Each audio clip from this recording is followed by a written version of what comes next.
So, hello guys, what's up? It's me again, Alicia nyo, at nagbabalik ulit para sa ating panibagong video. So, talaga nga namang napakatapang ng ating presidente at mismo yung bagong Pilipinas. Kasi imagine nyo lumusob po sa Davao itong bagong Pilipinas at doon po mismo sinupalpal ni PBBM, ni President Bongbong Marcos, itong si former President Duterte patungkol nga po sa kanyang banta na para daw po makapasok sila. Abay, ang gagawin ni Digong, mga minamahal, papatay na lang daw po ng 15 na senador para daw po makapasok sila. O, diba? Sabi nga ni President Bongbong Marcos, abay, napaghalataan na mukhang natatakot. Yeah, natatakot sila. Wala silang pag-asa. Sinupalpal mga minamahal ni PBBM na mukhang wala silang pag-asa, kaya ang natatanging way na lang ni former President Duterte ay pumatay. Alam niyo po Ito, pakita ko sa inyo yung video mga minamahal. Alam niyo po kung minsan nakikita natin yung ibang partido, hindi sila nagugulat sila, natatakot yata sila sa inyo. Dahil pagka nakita ang line-up ng alyansa, kung ano-ano na sinasabi, narinig lang natin ng isang araw. Wala daw pag-asa, siguro, dahil nga wala silang pag-asa, kaya papatay na lang sila ng 15 na senador. Ay, talaga, sabagay, mahirap naman yung ibang tao. Ang iniisip lang nila, ang kaisa-isang solusyon sa lahat ng problema ay pumatay pa ng Pilipino. Nakakapagtaka kung bakit ganun. Alam niyo po talaga nga naman, 'di ba? Ang ating presidente doon mismo sa baluarte ni former president, abay sinunog niya, mga minamahal, itong si Digong. Diba, imagine nyo mukhang nawawala na sila ng pag-asa. Kaya maririnig natin na papatay na lang sila. Diba? Patayan ba yung tamang solusyon sa lahat ng bagay? Diba? Nagigets ninyo? Sa lahat ng bagay, patayan yung magiging solusyon ninyo.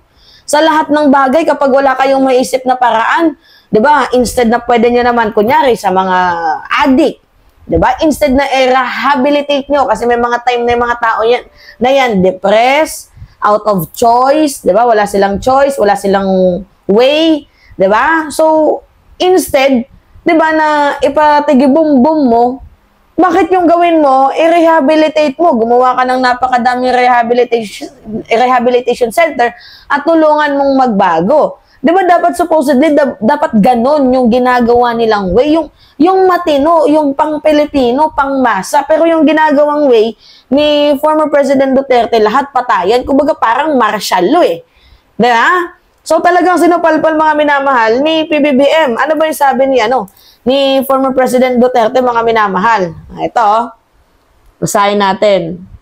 Ito yung sabi ni Digong. Ngayon, marami kasi sila.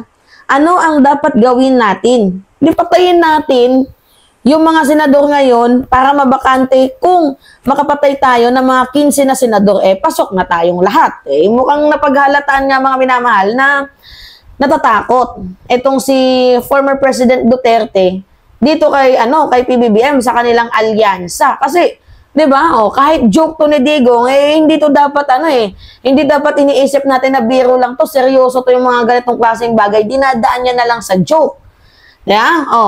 Pero kawawa naman pero nakakainis lang kasi hindi naman lahat, pero talking of opportunities, the only way to do it is to pasabugin na lang natin yung Yeah, parang nagpo-promote si former President Duterte na it's either people power, pasabugin yung designated survivor, we do not know, di ba? Talaga nga namang napaghalataan na fentaboy. Alam niya fentaboy? Kasi si Digong, tapos, di ba, nagfe-fentanyl siya. Sabi ni, ni former President Duterte, sabi ni PBBM, mukhang nagfe-fentanyl itong si Digong. Kaya I think that is a side effect, mga minamahal, di ba? Ng mga salita na binibitawan ni Digong. Gawa na nga din po ng kaka-fentanyl niya. Hindi lang fentanyl, mga minamahal, gumagamit din niya ng ng marijuana. Tingnan niyo tong statement ni Digong, mga minamahal. Panood ko sa inyo Kasi nag-marijuana ako. Kasi nagmamoriwana ako. Nagmamoriwana ako. Nagmamoriwana ako. Nagmamoriwana ako.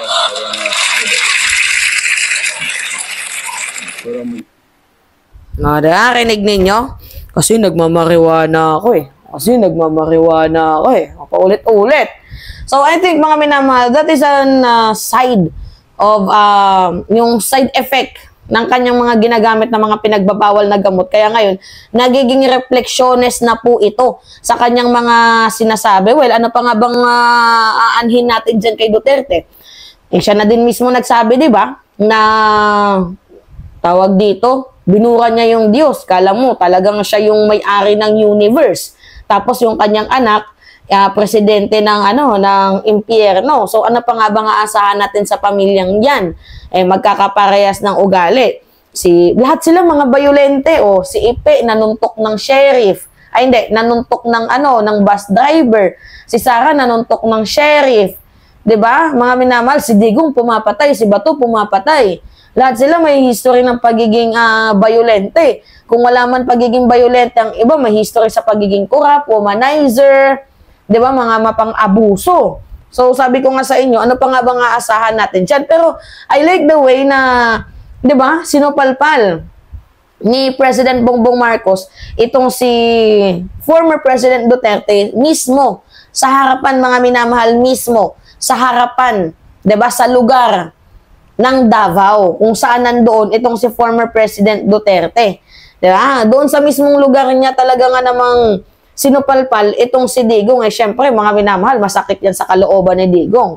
Baka mamaya makikita natin na magpapa-press conference na yan, kung ano-ano na yung sinasabi. Baka kung bangag, baka mas tumaas pa yung level ng issue na ibabato ni former President Duterte, mga minamahal, dito kay PBBM. Alam nyo naman na itong si Duterte, pikon. 'Di ba? Tinawag lang ni PBBM na Team Suka. 'Di ba? Totoo naman talagang Team Suka eh. Si Ipe, walang maayos na pagpapakilala. Isang batikang aktor lang, magaling sa drama, yun lang. Wala nang ibang matinong credential. 'Di ba? Kaya nga mga pinabili ng Suka. Napikon doon si Digong kasi parang minamaliit ni PBBM, mga minamahal, yung tingin niya sa mga senador ni Duterte, lalo pat kulang-kulang. 'Di ba? 8 lang. Kulang-kulang, mga minamahal. Kaya tingnan nyo kung ano yung nangyayari. 'Di ba? Alright. So, yun po. Kakaiba talaga bumanat ang ating presidente, no? Talaga nga namang grabe, may impact. Hindi talaga mapapatulog nito itong si Digong sa mga sinabi ni PBBM. May malaking kahiya na naman to na sinupalpal ni President Bongbong Marcos itong si Digong sa mismong baluarte nila. 'Di ba? Yun.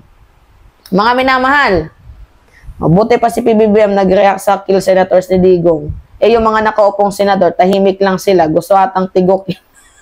Sabi ng nag-comment. Hindi kasi, play safe din yung ibang mga senador dyan. Kaya nga ang ibang mga senador nagsabi din na itong threat na to, hindi to tama. Dapat itong threat na to, bigyan na ng pansin. 'Di ba? Ano yung sabi ni tawag dito ni Lawrence Defensor? Dapat yung mga senador ay kumilos na ipasa na yung yung impeachment, madaliin na 'yan. 'Di ba? Kasi bilang House Prosecutor, hindi tama na yung mga senador babanatan na parang papatayin. Pangit naman pakinggan 'yon. So parang tawag dito, inilalagay na ni Digong, mga minamahal, sa isip ng mamamayang Pilipino na normal na yung mga ganyang killings na yan. Kumbaga, mina-mind conditioning na, siniset na ni former President Duterte, mga minamahal, yung mga Pilipino, kababayan natin Pilipino, na para pag dumating yung impeachment, ay normal na lang yan. Ama ko nga, nagbabantay. Diba? Papatayin. Diba? Parang, tawag dito, nilalagay na, itinatanim na. Diba? Mina-mind conditioning na nga ni former President Duterte, mga minamahal, ang taong bayan na itong mga ginagawa nila ay, itong mga pagbabanta, itong mga threat, mga patayan ay normal na. 'Di ba? So, matindi din yung strategy ni Digong, no? Baka paulit-ulit niyang gawin 'yon. 'Di ba? So, yun po. Anyway, mga minamahal, it's me, Alicia nyo. Pahingi lang po ko, mga minamahal, ng comments likes and share para po, 'di ba? Nagiging updated kayo sa mga video na ina-upload natin. Alright? Yun lamang po. Ingat mga kababayan.